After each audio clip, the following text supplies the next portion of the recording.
जय जय श्रीमन नारायण। मैं सीता श्रीनिवास। आज मैं आप सबको होली का इतिहास, होली की पौराणिक कथा, होली और होलिका दहन की कथा सुनाने जा रही हूँ। होली का शुभ मुहूर्त क्या है ये भी बताऊंगी, ध्यान से सुनिएगा। प्राचीन पर्वों की यही सुंदरता है कि इसके पीछे छुपे पौराणिक राज हमें आकर्षित करते हैं। आइए जानते हैं कि होली दहन का अभिशाप और इतिहास क्या है। होलिका दहन का पर्व संदेश देता है कि ईश्वर अपने अनन्य भक्तों की रक्षा के लिए सदा उपस्थित रहते हैं। होलिका दहन होली त्योहार का पहला दिन फागुन मास की पूर्णिमा को मनाया जाता है। इसके अगले दिन रंगों से खेलने की परंपरा है, जिसे धुलंडी, धुलंडी और धूली आदि नामों से भी जाना जाता है। होली बुराई पर अच्छाई की विजय के उपलक्ष्य में मनाई जाती है। होलिका दहन, जिसे छोटी होली भी कहा जाता है, अगले दिन पूर्ण हर्षोल्लास के साथ रंग खेलने का विधान है और अबीर गुलाल आदि एक दूसरे को लगाकर व गले मिलकर इस पर्व को मनाया जाता है। भारत में मनाए जाने वाले सबसे शानदार त्योहारों में से एक है होली।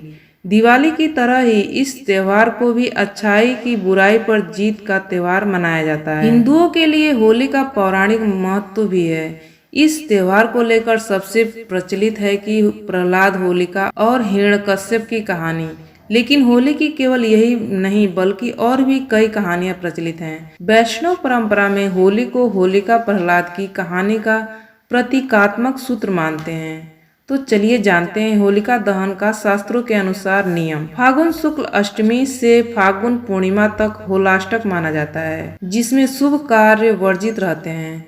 पूर्णिमा के दिन होलिका दहन किया जाता है। इसके लिए मुख्यतः दो नियम ध्यान में रखने चाहिए।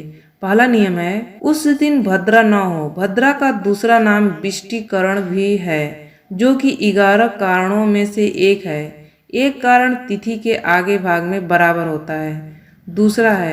दूसरी बात, पूर्णिमा प्रदोष काल व्यापिनी होनी चाहिए। सरल शब्दों में कहें तो उस दिन सूर्यास्त के बाद 3 मुहूर्तों में पूर्णिमा तिथि होनी चाहिए। अब मैं आपको बताऊंगी होलिका दहन की पौराणिक कथा। पुराणों के अनुसार दानवराज हिरण्यकश्यप ने जब देखा कि उसका पुत्र प्रहलाद सिवाय विष्णु भगवान के किसी अन्य को नहीं भजता, तो वह क्रुद्ध हो उठा और अनंततः उसने अपनी बहन होलिका को आदेश दिया कि वह प्रहलाद को गोद में लेकर अग्नि में बैठ जाए, क्योंकि होलिका को वरदान प्राप्त था कि उसे अग्नि नुकसान नहीं पहुंचा सकती। किंतु हुआ इसके ठीक विपरीत। होलिका जलकर भस्म हो गई। भक्त प्रहलाद को कुछ भी नहीं हुआ।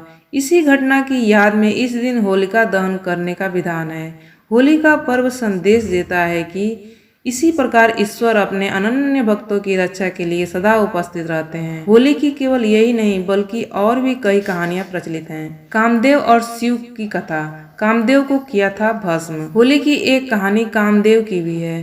पार्वती शिव से विवाह करना चाहती थी, लेकिन तपस्या में लीन शिव का ध्यान उनकी तरफ गया ही नहीं।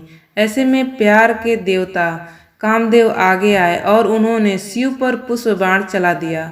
तपस्या भंग होने से शिव को इतना गुस्सा आया कि उन्होंने अपनी तीसरी आंख खोल दी और उनके क्रोध की अग्नि में कामदेव भस्म हो गए। कामदेव के भस्म हो जाने पर उनकी पत्नी रति रोने लगी और शिव से कामदेव को जीवित करने की गुहार करने लगी। अगले दिन तक शिव का क्रोध शांत हो चुका था। उन्होंने कामदेव को पुनर्जीवित किया। कामदेव के भस्म होने के दिन होलिका जलाई जाती है और उनके जीवित होने की खुशी में रंगों का त्योहार मनाया जाता है। अब मैं आपको बताऊंगी महाभारत की कहानी। महाभारत की कहानी होली से जुड़ी हुई है, ध्यान से सुनिएगा। महाभारत की एक कहानी के मुताबिक युधिष्ठिर को श्री कृष्ण ने बताया, एक बार श्री राम के एक पूर्वज रघु के शासन में एक असुर महिला थी। उसे कोई भी नहीं मार सकता था, क्योंकि वह एक वरदान द्वारा संरक्षित थी। उसे गली में खेल रहे बच्चों के अलावा किसी से भी डर नहीं था। एक दिन गुरु वशिष्ठ ने बताया कि उसे मारा जा सकता है यदि बच्चे अपने हाथों में लकड़ी के छोटे टुकड़े लेकर शहर के बाहरी इलाके के पास चले जाएं और सूखी घास के साथ साथ उसका ढेर लगाकर जला दें। फिर उसके चारों ओर परिक्रमा दें, नृत्य करें, ताली बजाएं, गाना गाएं और नगाड़े बजाएं। फिर ऐसा ही किया गया। उस दिन एक उत्सव के रूप में मनाया गया, जो बुराई पर एक मासूम दिल की जीत का प्रतीक है। अब मैं आपको बताऊंगी श्री कृष्ण और पूतना की कहानी, जो होली से जुड़ी हुई है। होली का श्री कृष्ण से गहरा रिश्ता है। जहाँ इस त्योहार को राधा कृष्ण के प्रेम के प्रतीक के तौर पर देखा जाता है, वहीं पौराणिक कथा के अनुसार जब कंस को कृष्ण के गोकुल में होने का पता चला तो उसने पूतना नामक राक्षसी को गोकुल में जन्म लेने वाले हर बच्चे को मारने के लिए भेजा। पूतना स्तनपान के बहाने शिशुओं को विषपान कराया करती थी, लेकिन कृष्ण उसकी सच्चाई को समझ गए। उन्होंने दुग्धपान करते समय ही पूतना का वध कर दिया। कहा जाता है कि तभी से होली का पर्व मनाया जाता है। होली के पर्व मनाने की यही मान्यता है। अब मैं आपको बताऊंगी होलिका दहन का इतिहास। विंध्य पर्वतों के निकट स्थित रामगढ़ में मिले एक ईसा से 300 वर्ष पुराने अभिलेख में भी इसका उल्लेख मिलता है। कुछ लोग मानते हैं कि इस दिन भगवान श्री कृष्ण ने पूतना नामक राक्षसी का वध किया था। इसी खुशी में गोपियों ने उनके साथ होली खेली थी। यह वीडियो यहीं पे समाप्त होता है। यह वीडियो आपको कैसा लगा कमेंट करके जरूर बताइएगा। Thanks for watching. आपका दिन शुभ हो।